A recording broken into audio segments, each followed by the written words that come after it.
Ok, alors un volet que je voulais encore aborder dans ce qu'on peut faire en fait avec MCA, qui n'est pas vraiment utilisé chez nous aujourd'hui, mais je sais que c'est une possibilité, c'est la plateforme d'échange de documents. Typiquement nous pour commencer, ce serait plutôt avec nos collaborateurs, par exemple s'ils avaient des demandes de congés ou si on voulait leur transmettre des informations, que ce soit un certificat ou peut-être aussi les fiches de salaire. Est-ce que ça c'est quelque chose qui est possible?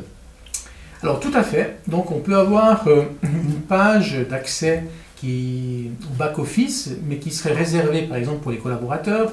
Un exemple, transmission des fiches de salaire, visualisation des heures supplémentaires ou pas, les jours fériés qui sont établis dans la société, les jours arrêtés en jours fériés, les vacances, qu'on sait que les vacances sont posées. Donc le collaborateur, il peut aller sur cette page et voir le résumé de ses heures, de ses vacances, des jours fériés qui lui restent ou le report des années précédentes de vacances. Naturellement, on pourrait même imaginer, et c'est possible, c'est par exemple le collaborateur, il a eu un rhume, il est resté une semaine à la maison, et le certificat médical, il pourrait le poster sur cette plateforme, et le RH l'aurait directement dans son dossier pour voir le certificat qui viendrait se mettre dans le dossier de l'annonce de maladie.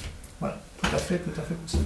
C'est effectivement un point qui peut être très utile, mais est-ce que cette possibilité pourrait aussi être étendue par exemple aux fournisseurs ou aussi aux clients si on veut leur transmettre des documents, à savoir que peut-être que nous on les avise qu'on a des documents qui sont disponibles et ils peuvent aller les consulter ou les télécharger? Oui, tout à fait. Par exemple, on pourrait ouvrir un espace client. Ça veut dire que le client, il arriverait sur cette page. D'abord, il met son adresse mail. Nous, on vérifie si l'adresse mail est cohérente. Il va recevoir un mail de la plateforme. À ce moment-là, sur le lien, il se relogue et là, il peut rentrer un mot de passe et ça lui ouvre l'accès. Nous, on a validé l'adresse mail pour voir que c'est le bon interlocuteur. À ce moment-là, c'est un espace qui peut lui être ouvert pour lui mettre les offres, pour lui mettre, par exemple, lui, il a les plans où il a fait des photos du chantier qui a renversé, je sais pas moi, le bidon d'eau qui était au coin du mur. Et puis il fait des photos et puis il vient poster en disant ah ben c'est pas nous, voilà. Où on pourrait tout à fait avoir un échange, où par exemple il pourrait avoir une partie du CRM, ce qu'on appelait donc cette plateforme d'information, où il dirait écoutez je souhaiterais avoir un rendez-vous avec un technicien de chez vous, et puis il fait une demande au bureau pour un rendez-vous, et ce ne serait pas un mail, ce serait directement sur son dossier, et la personne concernée, parce que après on peut décider les notes. Est-ce que ça concerne un technicien? Est-ce que ça concerne la comptabilité ou un autre département? Et la note, le CRM note en lui-même, serait directement attribué à la bonne personne.